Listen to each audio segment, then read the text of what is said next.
അപ്പൊ സ്നേഹിതന്മാരെ, നമ്മള് social media ഒക്കെ ഉപയോഗിക്കുന്ന ആളുകള് ഒരു ചെറിയൊരു ഇൻഫർമേഷൻ തരാനുണ്ട്. നിങ്ങൾ ചെയ്യുന്ന വീഡിയോസ് ആയിക്കോട്ടെ, പോസ്റ്റർ ആയിക്കോട്ടെ, അത് നിങ്ങൾക്ക് എത്ര ലൈക്ക് കിട്ടി, കമന്റ് കിട്ടി എന്നുള്ളത് നിങ്ങൾ എന്ത് ചെയ്യാൻ ഇടയ്ക്കിടയ്ക്ക് നോക്കിയത് എന്താക്കിയത് നമ്മളെ നെഗറ്റീവ് അടിക്കും.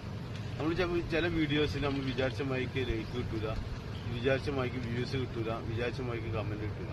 അപ്പൊ നമ്മളിത് നോക്കുമ്പോൾ നമ്മളിപ്പോ ഈ മരം നോക്കണോ, ഈ മരം നമ്മളിങ്ങനെ ഓരോ ദിവസം വന്ന കണ്ടിട്ട് ഇപ്പൊ ഇവിടെ നല്ല സെറ്റായി ഇതിങ്ങനെ പറിക്കുക, വേര് വന്നുകൂടാ നോക്കുക, വീണ്ടും ഇതേ മായിക്ക് വെക്കുക, വീണ്ടും പറിച്ചുക, വീണ്ടും ഇതേ മായിക്ക് നമ്മളിങ്ങനെ ചെയ്യുക. ഈ മരം വളരൂല, ഇത് ഈ ലെവലിലേ നിൽക്കുള്ളൂ. മരം വളർന്ന് പന്തലിക്കണമെങ്കിൽ എന്ത് ചെയ്യണം, ഈ മരം ഇതേമായിക്ക് പിന്നെ നിർത്തിയിട്ട് ഇതേമായിക്ക് വീങ്ങും. ഈ മരം കാണുന്നു, ഇതേമായിക്ക് മരങ്ങൾ വളർന്ന് പന്തലിക്കണമെങ്കിൽ നമ്മൾ സോഷ്യൽ മീഡിയയിൽ ദിവസവും നമ്മൾ പോസ്റ്റുകളും മറ്റു കമന്റുകളും ഇതിങ്ങനെ ചെയ്തുകൊണ്ടിരിക്കുക, വീഡിയോസും ചെയ്തുകൊണ്ടിരിക്കുക. അതിൽ എത്ര കമന്റ് വന്നു, എത്ര ആളുകൾ നമ്മൾ നെഗറ്റീവ്, അതൊന്നും നമുക്ക് ഒരു പ്രശ്നമാവരുത്.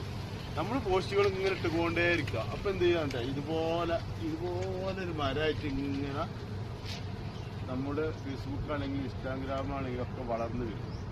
ഓക്കെ.